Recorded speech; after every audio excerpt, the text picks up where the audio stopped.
Votre invité aujourd'hui, Béatrice Rulle, le candidat UDC au Conseil d'État, Yves Nideguer. Bonjour Yves Nideguer.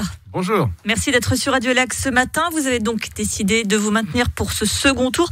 Pourtant, voilà ce que vous déclariez sur Radio Lac il y a exactement une semaine.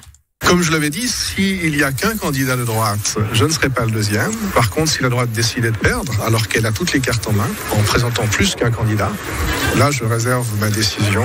Est-ce que vous vous retireriez pour Pierre Modet ? Si M. Matter se retire, oui. Michel Matter s'est retiré, pourtant vous êtes toujours candidat, pourquoi ?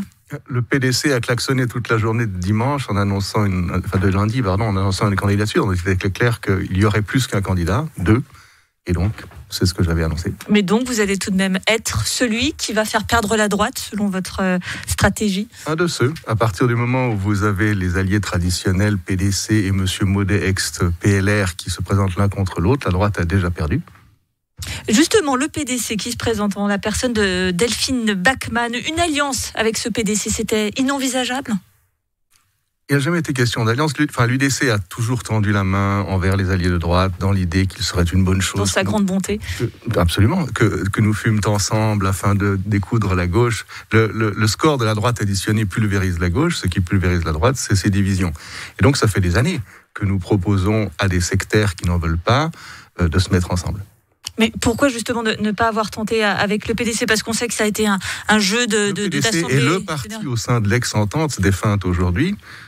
Elle valait plus grand-chose, très honnêtement, dans les derniers temps. Le parti qui refusait strictement, par sectarisme pur et dur, toute alliance avec l'UDC. Et donc, nous n'avons pas le choix que de continuer à être là. Ce qui se passe aujourd'hui, c'est qu'on a une explosion complète de ce que fut la structure de la droite. L'alliance libérale radicale n'existe plus vraiment, même à l'intérieur du parti. On le voit entre les deux candidats, un issu des rangs radicaux, l'autre des rangs libéraux. Le PDC se présente contre le PLR, un ex-PLR, M. Modet. Les milieux économiques ne savent plus où donner de la tête et se font excommunier maintenant par les élus de droite. Enfin, on a un émiettement complet de ce qui fut la droite.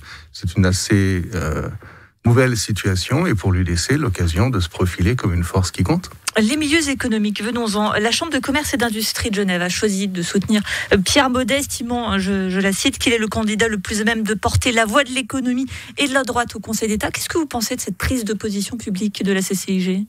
C'est une erreur d'appréciation. Monsieur Modet, c'est un peu notre Bachar el-Assad à nous. Certains veulent absolument qu'il reste, d'autres absolument qu'il parte. À la fin, le pays est détruit. À ce stade, il est encore dans la course, comme Monsieur Bachar. Il y a d'ailleurs une légère ressemblance physique, si vous observez. Mais je ne pense pas qu'il survive à la prochaine élection, parce que mathématiquement, c'est pas possible.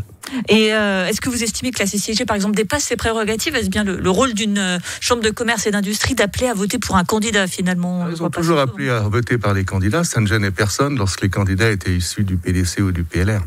Vous voulez dire que finalement, c'est deux poids, deux mesures. Quand c'est M. Modet, forcément, c'est moins bien vu ? Simplement, on a une situation nouvelle dans laquelle la droite, c'est tout le monde contre tout le monde, y compris milieux économiques contre les partis qui traditionnellement étaient soutenus par ces milieux. Pour l'UDC, c'est simple, nous n'avons jamais été soutenus par la Chambre. C'est une façon de voir les choses, en tout cas. Vous ne manquez pas d'humour. Revenons donc sur le fait que Pierre Modet est arrivé deuxième. On a beaucoup dit qu'il avait eu un score très élevé parce qu'il avait, lui, fait campagne et notamment qu'il était allé à la rencontre des jeunes voix. Alors Fabienne Fischer, sur Radio Lac, a annoncé une semaine qu'elle allait tenir des rendez-vous. Est-ce qu'on doit s'attendre à des rendez-vous, des permanences de la part d'Yves Nideguer ? Yves Nideguer est surtout présent sur les médias sociaux ou comme le vôtre. Je ne crois pas une seconde que ce soit la campagne de M. Modet qui ait fait la différence. Si vous regardez ses scores, ils ont été importants à Vendeuvre, à Vézena, à Colonie. C'est pas là qu'il a tenu des permanences pour les petits. Également aux Avonchais, qui est un quartier très très très populaire dans le canton où on a dit. C'est vrai, et qui votait Stauffer jusqu'à maintenant et qui est un peu en manque de bad boy ces temps.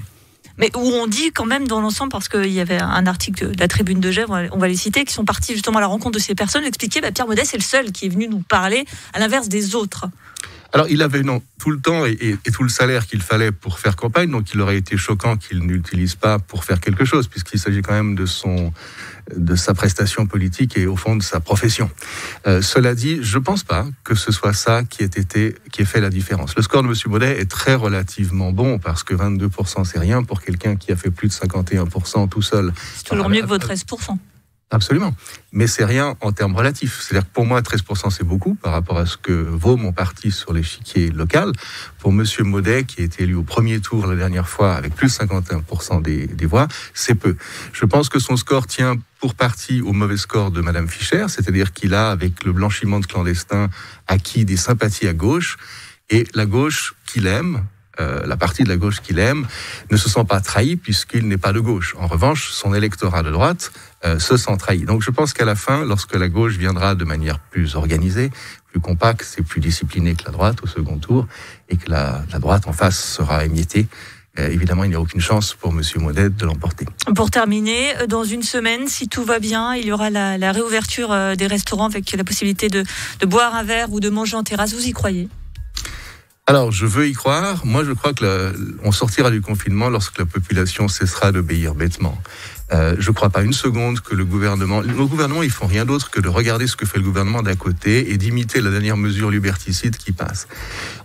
Ça fait une année qu'on ne se touche plus, ça fait une année qu'on reste à distance, ça fait une année que tout ça est rentré dans les mœurs et que le virus court toujours. Je vois franchement pas de lien entre les privations de liberté que nous infligeons, sauf à vouloir faire une ascèse comme les moines du Moyen-Âge, vous savez, qui se fouettaient la nuit en espérant que le mal les quitte. Je ne vois pas le lien entre ce qui nous est infligé et les résultats épidémiologiques sur le terrain. L'appel à l'insurrection pour le stand-up d'Yves Deguerre, candidat UDC pour le Conseil d'État. Yves Deguerre qui participera au grand débat du second tour organisé par Radio Lac. Ce sera mardi prochain à 18h. Merci Yves Deguerre et à la semaine prochaine. Bonne journée.